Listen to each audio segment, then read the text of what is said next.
Welcome to That Japanese Thing. Today we're talking about Katanagatari.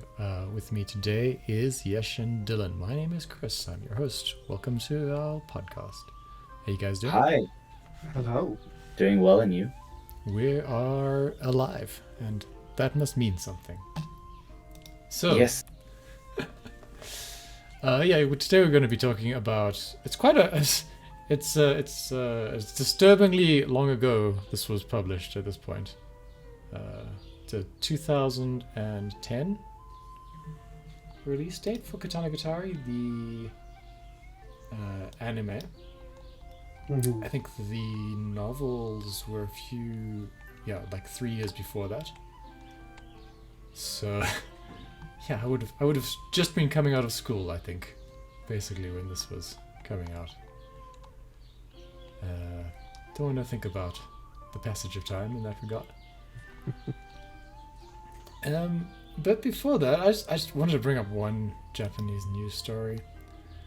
I didn't mention it last time, and it's starting to make its way into like the English media now. So, Japan did a census, and it discovered it had 7,000 more islands that it didn't know it had.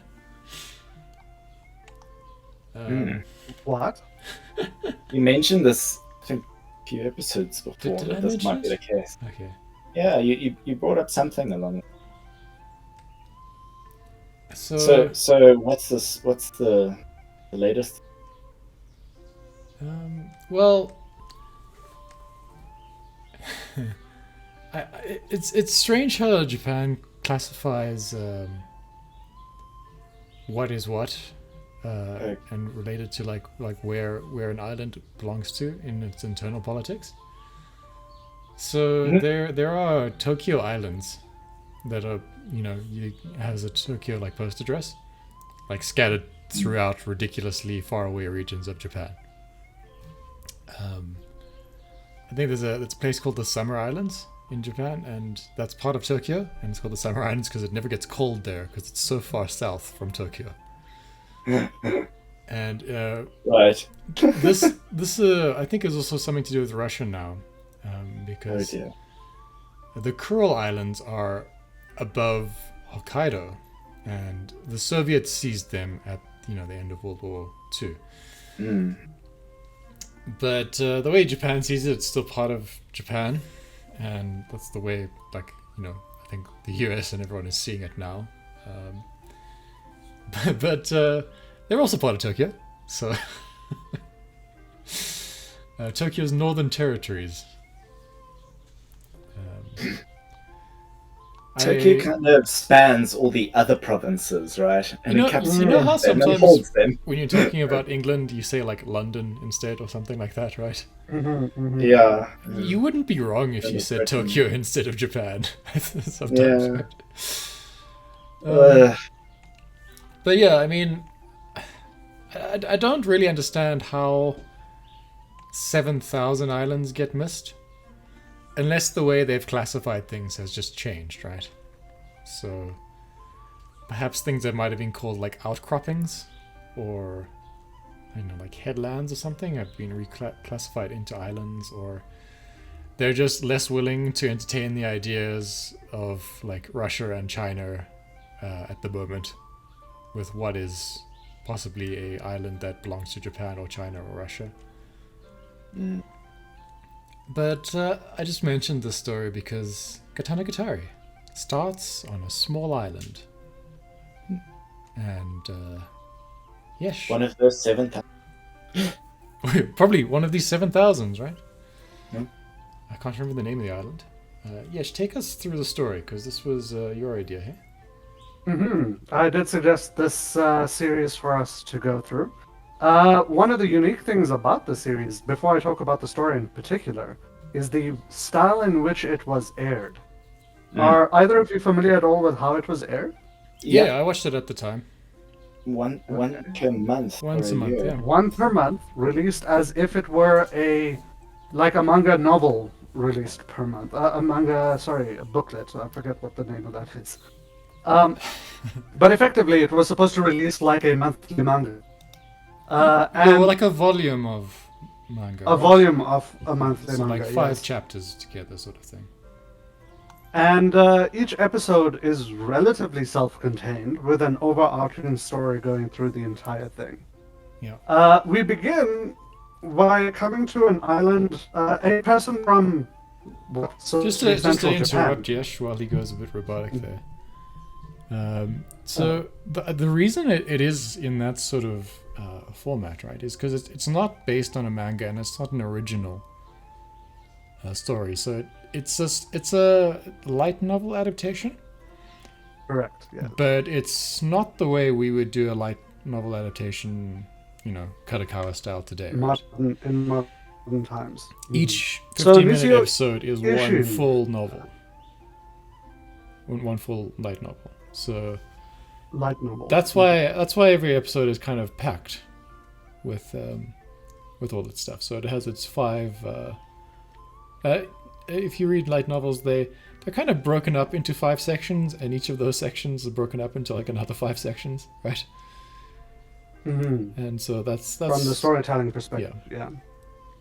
Sometimes they're a bit longer, sometimes they're a bit shorter. So this but, yeah. was released in a relatively unique style, because previously you would either get a weekly thing or you would get series split.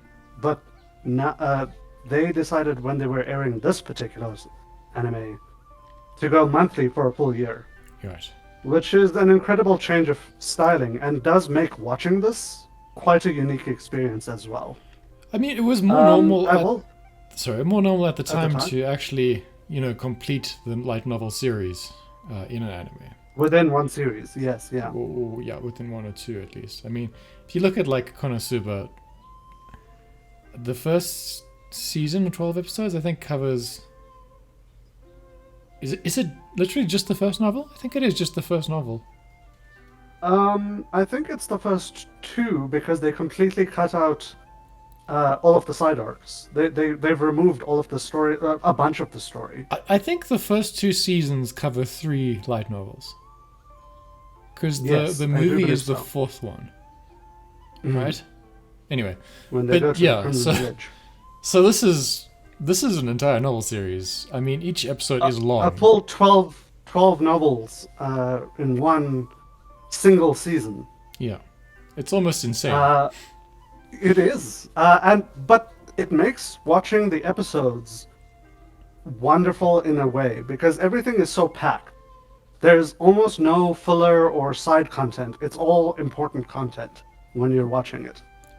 But to get back to the story for a little bit, we effectively come from a hyper-civilized Japan that's very weirdly colorful and unusual.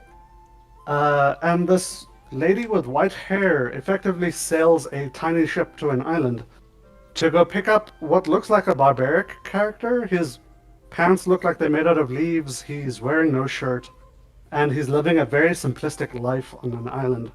Shishka Yasuri, or Yasuri Shishka, I suppose is how I should say it. And that's the introduction we have to the story of this, effectively like not a diplomat, but a government agent coming to She calls hire herself a this martial artist. superintendent. Of She does call the herself a Owari superintendent. Bakufu government. And so we are introduced into this world that feels a little bit like magic is real and it's a bit fantastical. Because the names that we are being told are not historic Japan, initially. And through the adventure that we go through, we find out that there was this blacksmith that made these 12 mystical blades that are unique and very different. And it is the job of Shishka and his handler, Togame, to go and collect the blades for the government so that she can get an achievement to take over the world, kind of, is the impression I get. She is presented as very childish while viewing herself as absolute evil. The way she presents her story is very, haha, I'm a villain cuckoo kind of laughing. I guess so. I don't know if she's necessarily out for world domination, right? Well, no. Later on in the story, we do find out that she's specifically looking to get revenge. Yeah, it's on a the people revenge that story. I killed her wouldn't say it's father. like, she wants to be But Empress of the at world or least for whatever. her introduction to us, she is presented as just a power-hungry government agent looking to gain enough power to take over. Right. Fighting her, or at least resisting her in this, is a blonde diplomat-type character named Princess Hite, who has her own agent, another martial arts. Aemon Zaimon. Yeah. So, throughout the story, we are introduced basically per episode to a sort of new antagonist for that episode, which will be dealt with in that episode. And there are a few characters that span throughout the rest of them. One of them is Princess Hite and Emon Zaimon, her not ninja. There are also the other 12 ninjas who sort of play like a background role in the series. Money. Yeah. And I just want, just before we go into it a bit further, I just want to draw attention to the art style a bit. So the light novels are illustrated by, I believe it's the same guy who did the end animation sequence for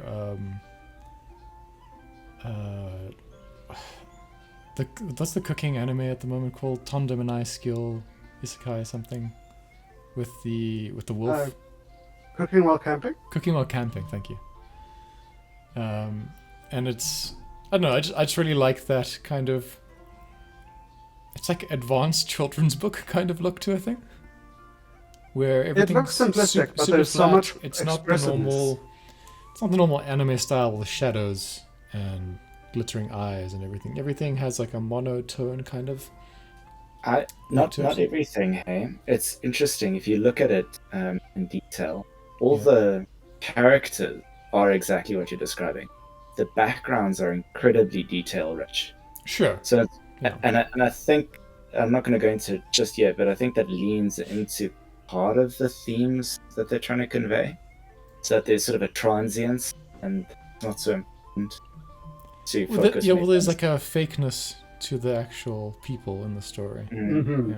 But, Like but they the don't places are super detailed. They're kind of showing off in a way in terms of the animation that you would think Yeah, that yeah. they were I was going no coming- budget otherwise. Yeah. So I mean, I was just talking about the novel covers so far. And Oh, and okay. that sort of thing. But then, and I was going to say, then they try to imitate that into the anime, which is where we get the character design from. That's normal. But it was done by Studio White Fox of ReZero fame, and now just generally regarded as quite a good show-off kind of anime studio. Mm-hmm. Although at this point in time, many of the studios that are considered big currently were not really in existence. No, I mean, Um, I think this so is... they were one of the biggest at the time. And I will say that this anime shows off a great deal of skill. Yeah, I mean, this is... when was Steins Gate made? Because that's Steingate the other is one of 2013, I think. Is it? No, it's 2009. Okay. So they would have Is it just come off... oh no, I'm sorry, you're right. The novel was 2009. Okay. Steins Gate animation... That doesn't really matter. Could have been 2012 as well. But yeah, like... This would have been one of their first First, forays into anime. So it's really impressive what they achieved here. Particularly Allow me in to regard just to the say- fight scenes. They have some pretty big balls on them too, because the entire anime, in a way, feels like it's building up this fight towards the ultimate samurai. I can't remember his name, but Togame actually recovered one of the deviant blades early on in the story before we begin the anime, and the samurai that recovered the blade stole the sword because it was so incredible he couldn't let it go. Right. And then we find out And he's in long this since anime, dead. Yeah. they build up the fight towards it, and then in the next episode we get a flashback of that fight, oh, you're but talking never about the that, fight yeah. itself. Oh yeah, I do. I love episode 4. It's But they interestingly did that for the first 5 episodes. you don't actually see the fights. And I thought that they were going to carry on with it, and I thought it was always because Togame missed the fights at those points. And I thought what they're sort of implying is that this is the story as she recalls it, and so she kind of like skips past the details that she wasn't privy to. But then that ends up not being the case No. post episode 5. So the that only they miss part- it. No, they do miss it, hey, up to about episode 5, and then they start to cover it in detail. No, And it's but- very interesting, the change. Well, I mean, there are fight sequences before episode 5. the first sword that we get, the unbreakable sword, We we see watch the the ninja fight guy. directly on You screen. don't see the full fight. You see the first few moves, and then it skips to someone else, and then it comes to him at the end after the fight. As far as I Oh, remember. interesting. I Yeah, don't know. I that's- mean, that's as I that's- remember. That's it's, as so I every fight- recall. it's a very Yeah, that's short as I- fight, but I mean, he does take down the ninja with one of his techniques, and we do see that. We do see because it's the flawed technique. His sister comments about it later. Yeah. No, we do see every sword's fight. We do see the full fight except for Swordblade guy. Okay. And Well, I don't, might be don't wrong. we? Might be wrong. Isn't the Thousand Swords episode 3? No. No, episode Thousand Blades is after that. Yeah, way. What are the first 2 swords then? So the first sword is the unbreakable sword. Okay. The third sword is the armor. I don't actually know what the second sword is. I can't remember. Well, I mean, we do see a fight scene with the armor then, for sure. We saw the armor fight guy, yes. Yeah. Okay, here we go. Kana, the absolute sword. It cannot break. The beheading sword, blunt. The second sword is the sharpest blade. So that's the one that we don't see the fight for. You're right, Chris. Thousand sword Tsurugi is next. Then Yeah. thin sword needle. So I mean, we do see like, I mean, Okay. Well, then, Thousand Swords is quite a big battle. I'm happy to retract. But I mean, it's not important. Then it's I think armor. there is definitely a tone change that happens. Yes, yeah. So initially, our MC is too brutal and too blunt. Well, he has no And there's personality. he has no personality. Well, I mean, he also refers to himself as a thing, a sword. Yeah, he's just the sword. And Togame spends a lot of the series. Initially, it starts out as she's trying to just make him more gentle so that he can exist in society without embarrassing her. But there's this definite feeling that she actually accidentally starts caring for him, even fairly early on, actually. Yes, yeah. Because initially she commands him to marry her, effectively. Not Well, as a person, yeah, she but as like a says- sword. Yeah, you will continue to fall in love with me, right? Mm-hmm. That is why. Because she feels like that's the way to demand obedience, effectively. Hmm. Like, it's very impersonal when she says it in the beginning. But by the time we get to episode 4, it's very much more personal. Well, episode 4 is that the one that happens on the island? The episode 4 Yes, yeah, one... it is, yeah. So that's when Nanami's being attacked by those 3 ninjas. Yes. I love that episode because we, as Yesh was saying, we were led up to the fact that, next episode they're going to fight the strongest swordsman in all of Japan. And the entire ultimate episode is samurai. just focused on Nanami dismantling this pathetic group Ninja of ninjas organization. who think they're like the bee's knees. But it's also a complete reversal in the expected trope, because one of the expected tropes... initially, this feels a lot like a shonen manga. It's this guy getting stronger to battle a bunch of people all the time. But when we go back to the island where his quote-unquote helpless sister lives, she just destroys them. It's not close, it's not even kind of close. She's a wonderful monster. I mean, she's my She favorite is, character. in fact, I a think. wonderful monster. So while we are watching almost the declawing of Shishka, his sister just proves that she is the actual threat in the show, kind of. And then once she's proven that she is something to be feared, we just snap back to the post-battle conversation of Takame and Shichika. And like, oh my god, wasn't that such an amazing battle? Aren't you so I glad could you got not to believe you experience sliced that? the entire bridge! Bastards. Oh, The people dear. who made this are bastards. But I like to think of it as that as impressive as what that fight must have been. the reason we didn't see it is because what had happened to Nanami was more impressive, right? More important and necessary for Yeah. the story. What was I going to say? Sorry, I didn't actually finish the story. Go ahead. Yeah. So as we proceed on, we actually discover that the blacksmith is some kind of weird spiritualist type character. He's not actually a blacksmith per se. Yeah, And he gained soothsayer. knowledge from the future to craft these swords so that he could alter time to protect Japan by creating weapons that, in the right hands, would shift the flow of time Thank you for to allow Japan to become Yes. better. So this is But- Sorry, yes. yeah, this is actually a time travel story, so to speak.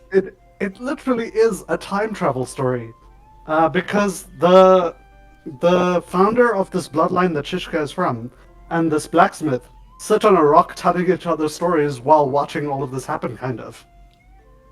But then the blacksmith slash future seer guy realizes that the course that he has steered us onto is not actually going to work.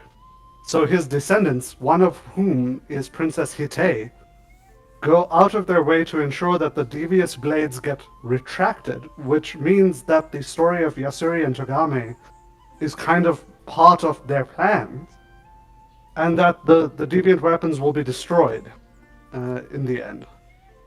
What I like so about the- it, I guess if you'd gone through Japanese school and you'd done Japanese history and all of that, all like the things that don't stand out to us would probably stand out more strongly. Mhm. Like you'd be like, oh, this guy's not supposed to be shogun. What the hell is the Owari shogunate, right? And also, the Maniwa clan overthrew another clan I can't remember the name of. But I know that clan from normal Japanese history. Right. Yeah. So who the hell is Maniwa, and why did they overthrow those guys? Yeah, they put themselves in Iga, Iga, yeah. one of the few real places. And So, like- the capital of Japan isn't Edo, I think, right? It's It's not. Yeah. It's Nagasaki in this story. It's supposed to be, yeah. Yeah. So And this royal family overthrew the royal family whose name I do remember. I I mean, can't yeah. remember So the- it should be Tokugawa's descendants. Tokugawa Instead is it's the descendants, Owari. yeah. Which So I think this is entire actually story- just a pun, so they could have Owari Castle, Owari meaning Owari. the end, right? hmm Or the kanji of Owari in this are like strong tail, not the end, but Not it's the just a end, but pun. so Owari they can does have those, mean the end. Katanagatari is another thing we'll talk about another Yeah. day. Anyways, so what we are watching is a parallel universe's correction back into our universe. And yeah, so it's the branches of the sort of like the broken spokes of the wheel of history kind of realigning themselves so that history Back can to what we continue know. properly, right? hmm I mean, it doesn't make sense. If It you doesn't think about really it at have all, to make sense. but it's that's not the point of the story.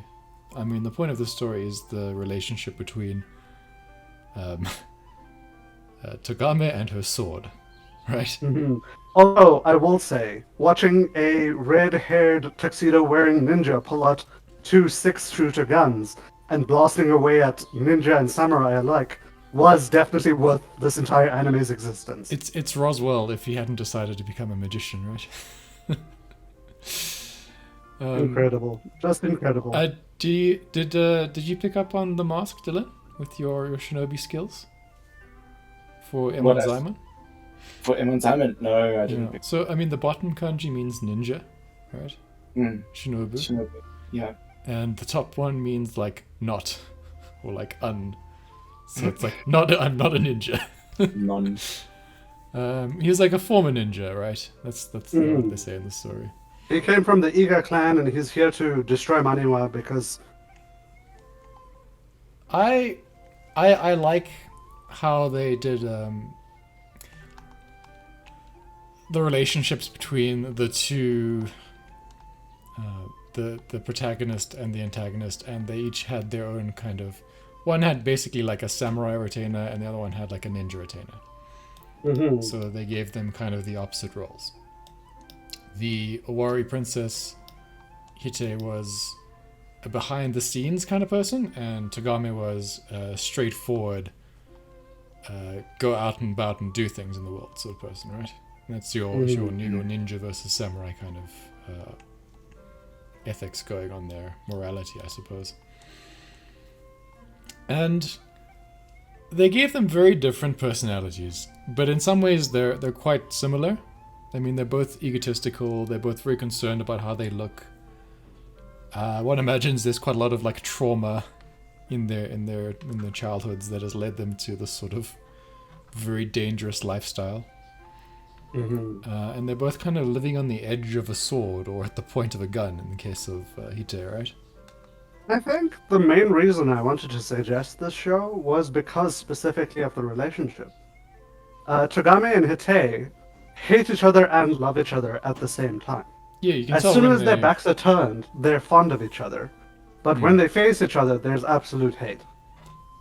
And it's so I'd watched 11 episodes of the show, and then I knew what was going to happen in the last one, so I didn't want to watch it, and I hadn't until Yes told us to watch this, really. Oh, Yes forced you. Exactly. I do consider this. So as, what I'm saying like, is, if you don't want to know what happens, and you want to watch it, then skip ahead 10 minutes because we'll talk about that now.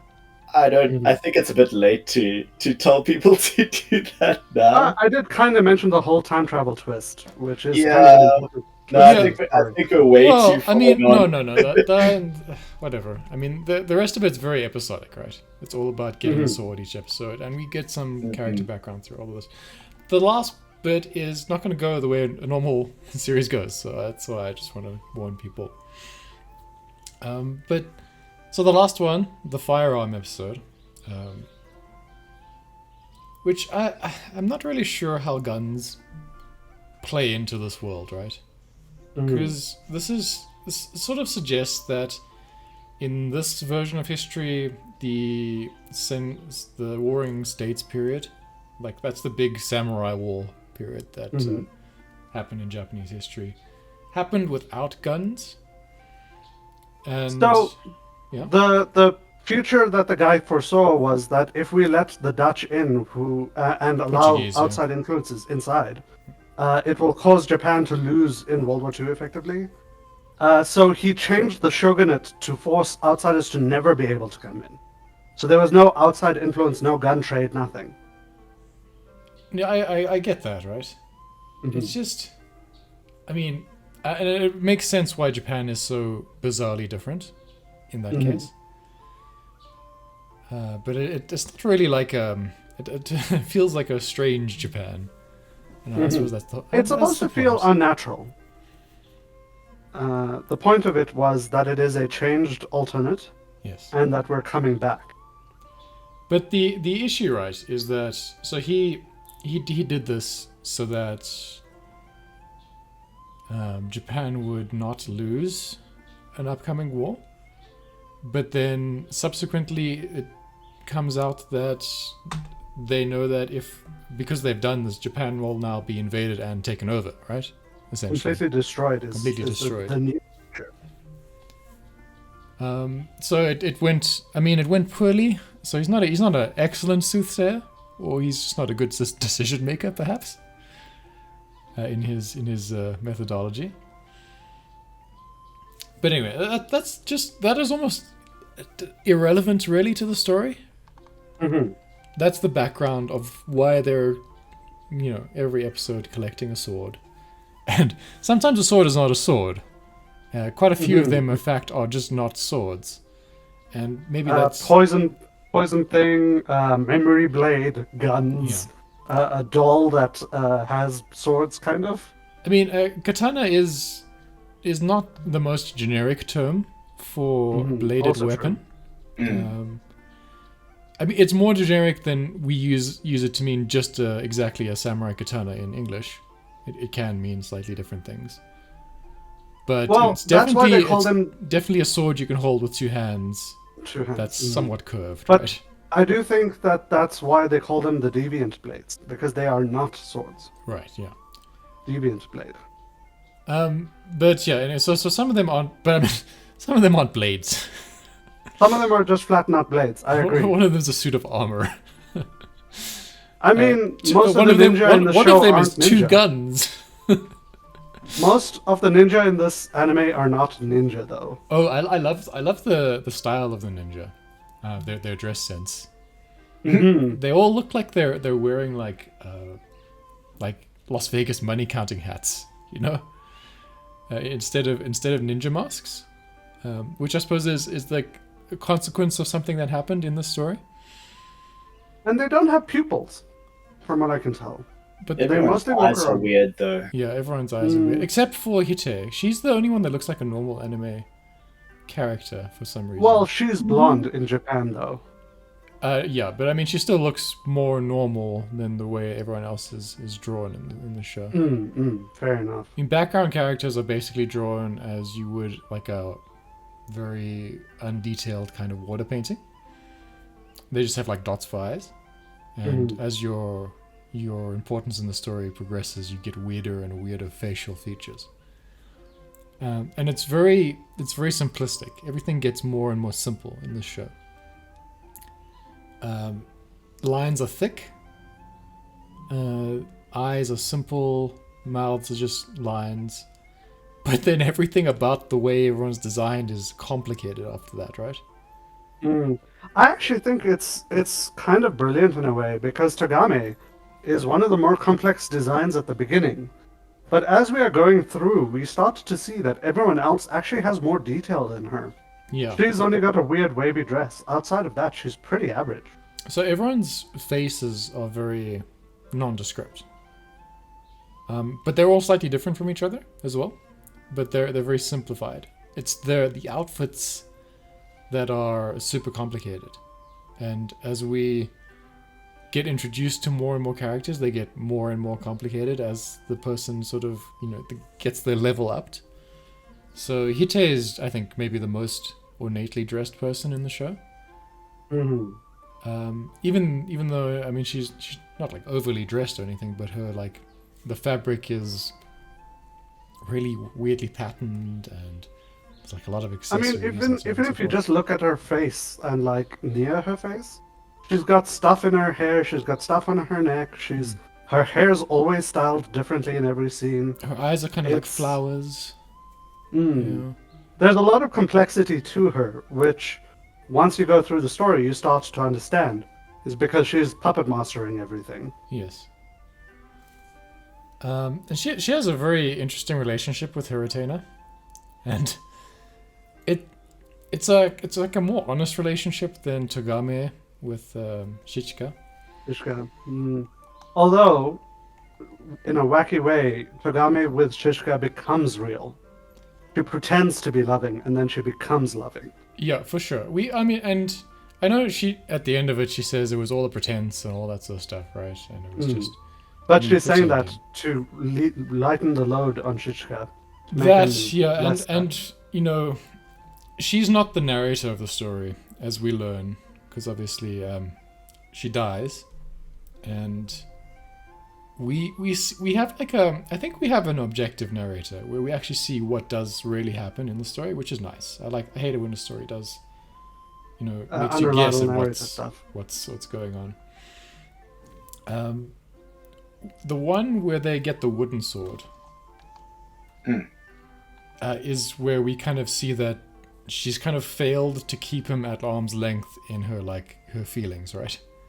Because she's so insanely jealous that he's spending time and enjoying himself in the woman who's teaching him how to use a sword's dojo. And it can't have been played for any sort of particular reason, because she never makes her presence there known, if you know what I mean. She comes and she Like in the observes dojo. something that she misunderstands, right? Like you get that common anime moment of the guy falls onto the girl, and then that'll be when she's like bringing him lunch or something, and she'll see that, but then she'll run away before she's noticed, so on and so forth. And it really sends her into like a weird like emotional spiral, which is quite fun to watch. But yeah, so we get the impression that basically she did fall for her sword, so to speak. by the end of it. And I mean, it's a very interesting death scene. Very long, very no play like death scene, which I think is what the series was going for, is a series of plays. Yes, You've got absolutely. the old-fashioned female narrator kind of opening the show, giving you like a brief recap and telling you what the plot's about, and kind of filling the role someone might do when you're running a playhouse. Can I also just say, it is such a twist, or it shouldn't be a twist, but it is such a twist, that the antagonist that we had this entire time, Imon Zaman and Princess Hite, is the reason she dies. Directly. Not schemes, not bullshit, Yeah. not, oh no, my rival's dead. She becomes a problem, they fucking kill her. Did Hite actually order Emon Zaimon to shoot her? I do think that she directly ordered him to end her completely. Yeah. I don't know, it's not directly said in the show, if that makes sense. Because Hite's plans are, she doesn't really care in which direction history plays out, right? But she wants... She's she being wants puppeted herself. Sorry. She wants like a clear cut, right, of one end or the other. So she either wants to fulfill her ancestors' goal completely, or to deny it completely. That's basically her goal. Mhm. Um, As a person, I think she wants to deny it completely, but she's being puppeted by all of the expectations up to now. So I don't know. I don't really understand like the logic in this, and I don't think you're supposed to think about it too much. Mm. But she I think it's better has. that- Sorry, yeah, go on, Dil. Maybe No. I was just saying, I think it's better that way if you don't think about it. too much, yeah. But she wants to end the line of rebellious shogun, like the previous shoguns that were in charge, which is Tagame's family for some reason. So one imagines Tagame's family would have actually been a real family in real world Japan. Mm-hmm. And that's why Tagame is kind of intruding upon this new fictional reality. And that was the initial reason to kill her, so that that reality would be entirely replaced with the new one. And that sort of fails, because Shichika goes on a rampage and, kills several hundred people, Mm-hmm. including the shogun. Well, no. Hold on. Her dying in front of him just at the end was a necessary step of the future. Right. She says the blade has finally been quenched in the blood of the lady he loved, or something like that. The blade has finally been quenched. Time to find out if it was forged correctly. Yeah, So, because it frees him. her- It frees him in every aspect. So the point of the future telling, the thing that she's being puppeted by that she hates, Yes. is that they have to destroy all of the deviant blades. So the reason why they kept her alive is because she was the only one who could collect all of them. And now they need to kill her so that Shichika basically becomes an angry destroyer and Yes. could come in and destroy all of the blades. So that was their intention the whole time. And I get that, right? So, but I mean, it wasn't necessarily her intention, because she wasn't sure what she was going to do. Yeah, she did. The way she sounded was like she didn't care. That's like, Mhm. So I mean, she was Well, either literally going to allow the future to play out the way her ancestor had played out, or completely annihilate it. And I don't know. It just seems like there was some agency on Emon Zaimon's part to decide exactly how that played out. And that's why his last words is that he died so he could protect her, right? Mhm. So it seems like he had some part to play in that ultimate choice there. Because it does seem he did love her in some Yes. weird ninja kind of There way, was a you know? certain sense that he had totally given up himself for her. Yeah, he was very much devoted to whatever she wanted to be devoted to. And it's an interesting story. What do you think about the prologue to all of this? Do you think... I kind of think everyone should have died if that's the way the rest of the story was playing out. I feel like Hite, the way she was talking, she was very angry at her family for making her into this puppet person, and she felt puppeted as well. She hated that stuff. Sure. So I feel only in the end of this does she become free. Does she become someone who can act like her? So that, like, Genki girl going out to explore the world for the first time thing is literally the first time we see her as a person rather than a tool of prophecy. Right. That's interesting. And sorry, yes, Dylan? No, I was just gonna one comment on that is that's because that's well suited then to Shichika, because he's now free as well. That's exactly it. So I wanted to say that Emon Zaimon was a man that was destroyed because of things that happened in his life and became a tool. And Shichika is a tool that was destroyed because of things that happened in his life and became a man. So he's finally a human. He's finally a person that has his own interests. And going out into a world without puppet monsters and corrupt politicians, which is completely false, but let's ignore that for now. Going into a fresh world with unlimited futures as a complete man, and her finally as a free person, is a very interesting concept to end the story on. There's a new world, and we are new people. Let's go. Thematically, I don't know. It feels strange that if the objective was to destroy all the blades, they sort of failed at that. Because he is the last blade, right? But he no longer has a reason to use his blade. He is no longer a sword, though, at that point. He becomes a man. Perhaps. That's it, he's no longer a tool to be used, so he's not a sword. He breaks. Okay. No, fair enough. And we do get a nice little epilogue where we see her wearing Emon Zaimon's mask. So, like, despite, how... she's a tsundere kind of person, I guess, in that sense. She actually did have some affection to him. And they go off on a little journey, probably like quite a sad journey afterwards. I'm not sure if it's like meant to be implied that they had like a little romance after that. I kind of feel like there's not enough there for us to know. No, and probably never will. But that's fine. You don't need to know everything. I guess I just wasn't expecting people to walk out of this alive, right? Because literally every other character in the show is dead. All of the guards, entire castle, clans, all the swords died, all the ninjas died. Yeah, no, it was strange, and wasn't one of the narrators like last lines like. And they lived, and I'm sure everyone can agree that was a good thing. Or something like that. The narrator waxes a bit lyrical towards the end, yeah. Yeah.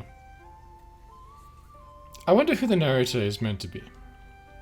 That's... I think it's supposed to just be the voice of history, or the voice of, like, the flow of normal time. I get the feeling that it might be Hite, right? That's my...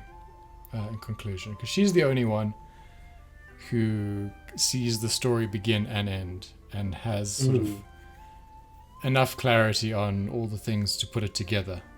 She would have known what was happening via reports and stuff from around the country and been able to piece everything together in a cohesive enough way.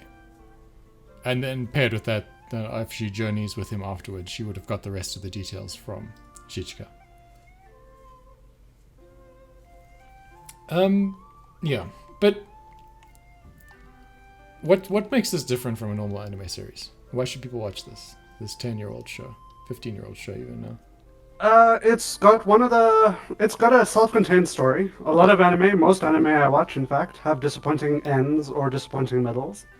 I will say that the story feels strong the whole way through. I was always interested and always looking for the next episode. What, Visuals are what, great. what Characters are about great. the story? Because I need to know this from your side. What about the story? Did we what, Dill? No. I'd just like to know what you found compelling of the story specifically. 'Cause I have a very different opinion to you guys, Indeed, probably and I so. just want to see your perspective. That's Perspectives. So for me, because I'm not that familiar with Japanese history or anything related to the history of Japan, it was a very character-driven narrative. I liked all of the characters, including from the antagonists. I even felt bad for the ninja guys.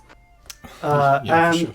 every story, even though they came to bad ends for the most part, felt very relatable, something that made me feel emotion.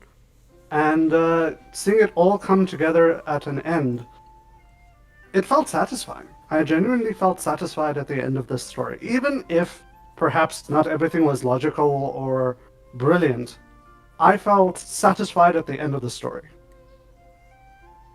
cool. The reason I like it is because of the way it's presented in a sort of very artistic manner. It's like a weird Hokusai painting from a different universe, where everything is Japanese but just slightly different. It's got that paper cutout kind of play look to things at times. At one point, someone just, had an aneurysm and turned it into a 8-bit video game during, like, one of the episodes. That was strange. The music doesn't make sense for what's happening on screen, and that's interesting. I like the love story, but it's not a good one, really. I like Hite, and I like what's her name? Not Nanami. Is it Nanami? The sister, Sister. Nanami Yasuri. Yeah. Nanami. Okay. She's interesting. I like the idea of like someone too weak and too strong to exist at the same time. That was very interesting. A power bunch, her body apart. Particularly, I love her personality. it's so broken. Hite has a very interesting perspective on the world as well, which I don't really understand. It's a very Japanese kind of thing to put a plan into action that ultimately is not necessarily a good plan for you, but to be okay with it, even to like kind of rejoice in it as it unfolds. And I think that's interesting to watch. But I don't think the plot is particularly strong. What's in it for you, Dylan? Nothing. Sorry. There are like a few moments within maybe one episode that I find interesting, like the concept of I think maybe being positive in the beginning is always good, right? The last episode suited the series well, in that you get to see Chichika freed finally, and how everything becomes trivial once he's freed. If he's freed from attachment to both, his vassal, or his ex-vassal, and himself, his own security, freed from wanting to survive, freed from having to protect the blades or do things a certain way, or freed from any of that. There's no strategy in what he does. He just breaks blade in succession. There's no real fight even. He just ends it. Yeah. That for me was pretty much the only redeeming quality of the series. I didn't get any satisfaction from it. And this is just my experience from it, right? I'm not saying that you're not supposed to feel satisfied. I'm glad that and it's valid. But for me, the story was horribly weak. At times, I thought they were going in like trying for an artistic take, trying to say something more, but it's too incoherent to actually say that they successfully pulled it off for me, or to be even sure that they were trying to do that in the first place. There's a lot of randomness thrown in, and randomness itself is not necessarily bad. But if they're going to be hour-long episodes each, and you've got to go through 12 of them, for me it becomes incredibly tedious going through when there's no story. I think They broke a lot of the rules. They did a lot of telling and not showing. A lot of unnecessary exposition that didn't really add to anything, I felt. Even the characters' relationships, like no one could do the right thing for both themselves and for just good action for general. So at the end, I just felt like it was sort of withering tail. I understand Dylan's point of view, and I think on watching it the second time, I did feel quite a lot of that. Because while it is jam-packed with stuff happening in every episode, a lot of that is not necessarily poignant to the point of the series, right? It makes sense probably in the novel to understand all I of always these felt a lot of plots, that was to get us attached to the characters. Because if we don't see them doing stuff... It's a Demon Slayer kind of thing, right? Where we get all the background story on all of the characters. I don't know if I agree with that. Demon Slayer did it way better for me in terms of getting me attached to the characters and having me understand their motivation. I mean, I would argue with that, but yeah. Yeah, no, I mean that's fair to have a difference of opinion. It's just that my issue with Demon Slayer is they get you attached to the character after they kill them, right? So that might be fair. It has no emotional poignancy for me. I skip through all of that when I'm watching Demon Slayer. See, for me, none of these characters had any. They all just kept self-destructing. Of course, yeah, and that is a valid criticism. All of the ninjas, for example, didn't really have much personality beyond their flashy exteriors. Yeah, no, I mean none of the ninjas. Togame as well. It's very surface level. Revenge drives her, but she finds love. But it's not even that deep of a story, really. It's just kind of that's obfuscated with a lot of randomness thrown in, a lot of poor decision making. That's not even poor decision making; it's random. There's a lot of use of sort of Deus Ex Machina, like things happen the way they happen just because they happen. Yes, that makes sense. The main twist at the end, where you realize, oh, this wasn't a swordsmith, this was a soothsayer. That had no impact for me. So it felt very much almost like a 5-year-old story, And then this thing happened, and it's awesome because it's, one-upmanship. But yeah, the things you're saying, though, Dylan, right? I agree with, and it's what pisses me off sometimes with the way East Asian novels are written. Is that it's not about the plot, right? It's just about the stuff that's happening. So it doesn't necessarily have to make sense. And I don't think it's aimed at an audience who wants it to make sense, right? It's about like a specific feeling you're supposed to have at that moment. And if that lands really well with you, then that's going to be a great show. And if it fails to land and you're nitpicking, then it's just going to fall apart immediately like it has for you, right? Yeah, I think now to add on to that, or to really extrapolate from that, it then makes it difficult for me to say who should watch it or who shouldn't. Because for some reason, and there's a reason why I asked you guys what you found. Interesting. Because one of the things that I really strongly believe is that, one individual's opinion of something doesn't expand to everyone. And so I want to know, like, okay, why don't I like this versus why do you like this? In one of our previous episodes, we covered Seven Samurai, and yes, you hated what those characters did because they were so self-destructive and the decision making was poor. And I feel like you could fairly comment that that is a similar characteristic on almost every single character within this entire series. And yet, for some reason, they got you to fall in love with their characters, right? Where they didn't manage to get me to even empathize, sympathize.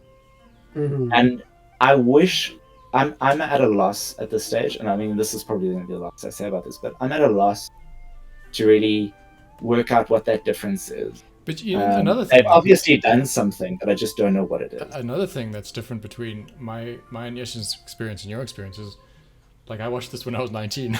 You know? So do you think nostalgia is playing a heavy role? I think so. And Maybe. I think that's why I enjoyed it less this time. Because it's...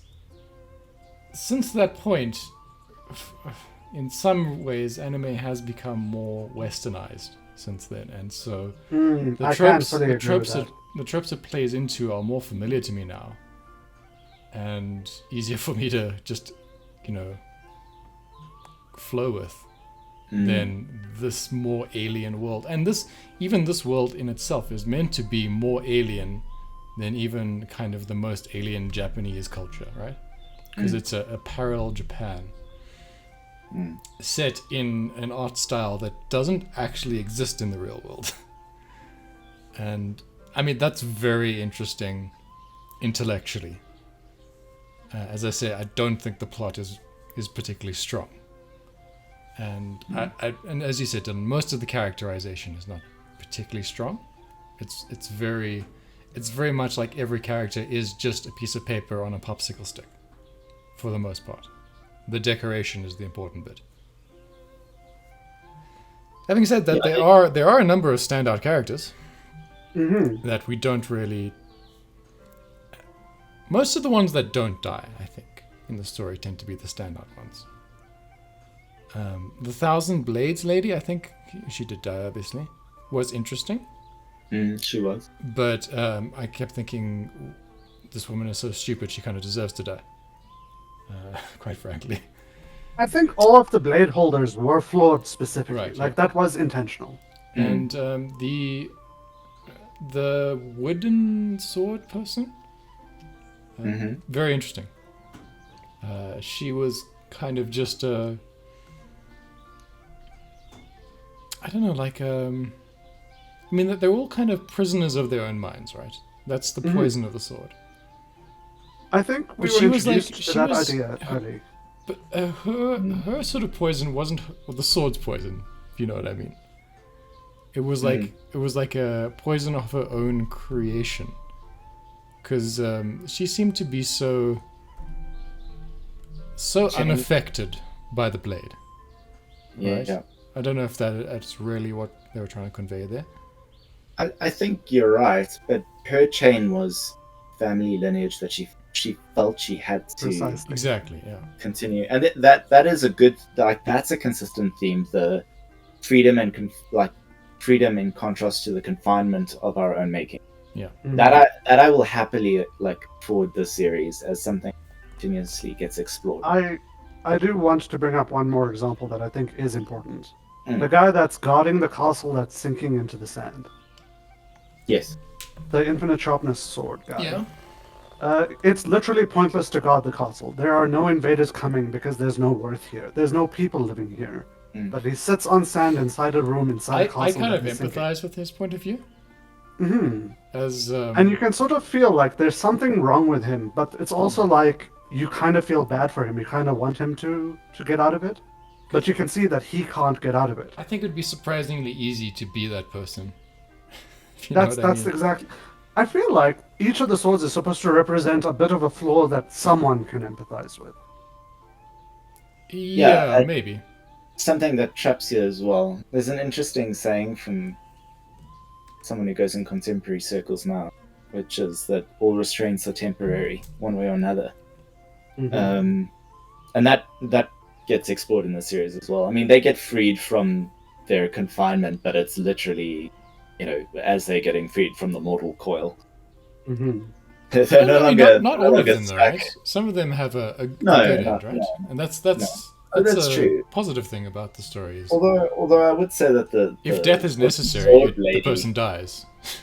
I would say that the wooden sword lady is still technically in prison. She might be happy, right? No. But she's still I think continuing maybe her you're line. reading that wrong. She's at the end of that. Is she playing She's shogi? done. She's done. She's not going to be that person anymore. Right? Is she playing shogi? No. No, she's just going to be the mascot character for her dojo now. A role with like as much responsibility as she actually wants, Mm-hmm. and she doesn't have to pretend to be like a weird serious person anymore. I don't know. Mm. That was, and also the armor person, being freed of his armor. Yoroi guy. No longer has to be like a gladiator type guy. Yeah, but anyway, it's not as shallow as it seems, I think. Definitely, But, I do feel it's not shallow. It starts out feeling like a shonen, and you're right, the story is relatively weak. That's part of that shonen feel. But there's a very strong character story in there that if you don't empathize with the characters, there's nothing in this anime for you. So I understand where you're coming from. But as a severely flawed person, I empathize with a lot of the people, which makes me empathize with Yushka. I felt more sorry for the mechanical sword than anyone else, I The think. doll that's Yeah. guarding a junk pile. If you Well, like right, it'll long get hair, you'll like the characters at least until halfway through. Well, long hair is just it's a thing in Japanese No, storytelling, right? I understand. Yeah. Sure. For those who don't know, when a character cuts their hair, it represents a new chapter in their life. Usually in a bad way. And so, yeah. But not always. So, Chris, sorry, just while you were talking about the story and how it hit you, I was looking up her story in particular. She was a princess of Hida, which I obviously empathized with because when we play L5R, I'm the Hida. That's true. So I wanted to look up how this related to real Japan in its actual history. Apparently there was a Hida castle in the Hida prefecture, one of the 60 provinces, that the Tokugawa shogunate took over as one of their initial strongholds of power. Yes. So yeah, destroying the Hida before the Tokugawa shogunate would have been part of altering history to make Tokugawa not win. Okay. Hmm. Yeah, no, that's what I thought. It was something related to that. It wasn't really made absolutely clear, right? No, it certainly wasn't made clear in the anime. What did you think about the sage, the hermit character? So Was that I'll be honest with you. mostly just filler? No, it was supposed to be a reflection on Tagame. No, yeah, I got It was- that. It was so effectively it made Tagame the holder of the sword in that episode. Right. So the sage kind of wasn't an antagonist. It wasn't our actual opponent. Our opponent was Tagame. And that was just an interesting way for the story to be like, don't fight Tagame, obviously, but like, give us something. Was that just? I think it was also just a way for the characters to kind of release themselves from something, right? So I think at that point she became less beholden to her revenge kind of plot, and Shichika stopped kind of becoming a sword at that point, because Yeah, he had will of his own by the end of that episode. He had more of a will of his own because the sage taunted him into it, effectively. Yeah. But that's that's what I'm not what I saying. mean, right? What do you think about the sage character himself or herself Oh, or okay. itself? I feel like it was influenced by other anime or light novels or stories. I feel Right. like the author had seen like the wise fairy from Link. Sorry, not Link. From The Legend of Zelda. You think? And just wanted a character like that. A wise outsider character that's like a spirit, almost. I got more Disney vibes. Yeah, it didn't really make sense because the form of that sage is supposed to be based on Togame's memory of her father, and every time they do a flashback, the father's nothing like the childishness of that sage. He's So it, like, the I don't know. sage. The sage himself, I think, is the father's sword. Is the physical incarnation, right? Mm-hmm. Which is why the bladeless tattoos handle. and things are the same on the sword as the sage. Okay, but then, yeah, But yeah, so I don't know. initially he says, "Yeah, I've taken the form of your father, but if your father was a little girl." yeah, that's what I mean, though. That's what I mean. It's like, Which I think was just to piss her off. okay, yeah, this kind of goes into the problem. Like, they were trying to go for something and they trivialized, Yeah. and that's to me is just self-sabotaging. You know, they could have gone somewhere with that in that episode for me, but it then became painful. Nihilistic much like- absurdism is very characteristic of a Japanese story. I think it's almost like a Marvel But it- story but trying it- to be but it serious. isn't It's just not nihilistic. possible. But Chris, it's not nihilistic because it brings both characters, Togame and Chichika, to the point where they now have the introspection to start making. But just- they it's just believe in. They now coherent in it. believe in less. Yes, That's the nihilism. That's the Zen part of it, right? The more you let go of, the better off you are. yeah. Attachment again. Yeah.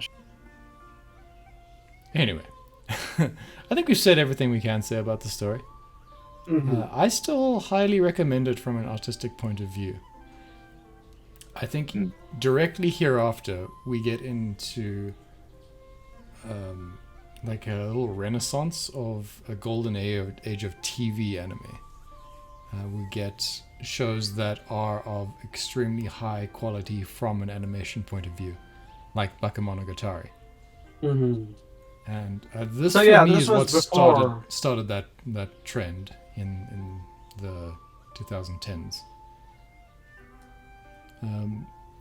And yeah, I mean, again, maybe if you're a bit younger, this will still hit you like the way it did when I was that age, and I really enjoyed it. But if you're a bit more cynical, maybe it's not for you. Yeah.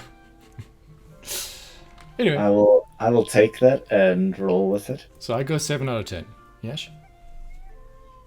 This was honestly one of the better anime I had watched previously. I consider this an 8 out of 10. Right. And we've heard Dylan Perhaps talk, because I like the characters. and we Yeah, know he won't yeah. give us a number. There you go. We can And- assume it and would be below 5. I can't give you a number, and I can't tell you why you should or why you shouldn't watch. Right. Because obviously I haven't worked that out. I just know that it fell dead flat. Imagine It, if like, me, flatlined imagine for if me. me, you, and Yesh were judges that had to sit on a panel, and me and Yesh always ruled opposite each other. There'd be a lot of murderers on the street. I'm very confused, but okay. Oh dear. All right. Thanks everyone for listening. I've been Chris. Thank you. I've been Yesh. I'm Dylan. Cheers. Bye. Bye bye.